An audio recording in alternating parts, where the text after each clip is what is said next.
Amici di Fanner, appassionati di Lega Calcio 8, si chiude questa sera la regular season, è la 30ª giornata di questa Lega Calcio 8, si affrontano Roma Calcio 8, GSA e CJ, la squadra di Testaccio ha 2 risultati su 3 per laurearsi matematicamente, seconda in graduatoria. In zona offensiva con la rimessa laterale, sempre qui sull'out di sinistra sotto la nostra postazione, passaggio filtrante, entra in area di rigore, prova la conclusione con il destro, Boni salva tutto. Il CJ sulla destra, centralmente arriva il numero 27, pallone che passa e poi sotto porta c'è il tapin vincente di Giuliani che porta in vantaggio i suoi dopo un'ottima respinta dell'estremo difensore Grimaldi. Giuliani scarica bene per il compagno, va in porta, poi Grimaldi, ancora pallone che resta lì, che tocca il palo ed entra in rete, raddoppia il CJ al 16° minuto di gara.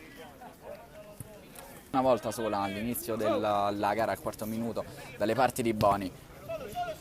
Giuliani può andare da solo al destro, passa il pallone e Giuliani sigla la sua doppietta personale, 3-0 CJ. Parte proprio Giuliano, forte il pallone, si stampa sul palo, poi ancora Giuliani, la raccoglie con il sinistro, tripletta per il numero 17, 13° centro stagionale, 4-0 CJ. Delicato, aumenta il pressing e costringe gli avversari all'errore che possono provare con Pisapia, si distende in calcio d'angolo Boni. In mezzo Giuliani e Starace, pallone proprio verso Giuliani che stacca di testa. Si deve impegnare e non poco Grimaldi in calcio d'angolo. Starace che va in mezzo, stacco di testa e 5-0 CJ, ha siglato la rete Mirante con il numero 3, il difensore centrale.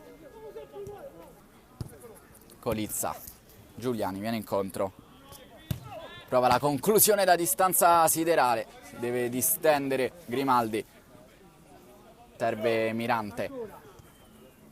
Rientra sul sinistro Mirante, Citro, Starace, va con il destro, pallone che entra in rete.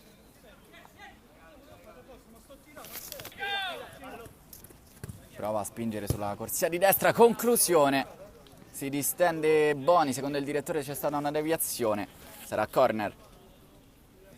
Ancora Regis, supera Pisapia, poi serve il compagno che tira addosso al difensore, pallone che resta lì. E c'è la traversa, prova ad attaccare la Roma GSA al limite dell'area, si ribella dell'avversario, conclusione in porta, deviazione, pallone che finisce oltre le spalle di Boni, 6-1 CJ. Di Boni si chiude qui la 30ª giornata, si chiude la regular season per la Roma Calcio 8 GSA, mentre il CJ si aggiudica direttamente le semifinali playoff.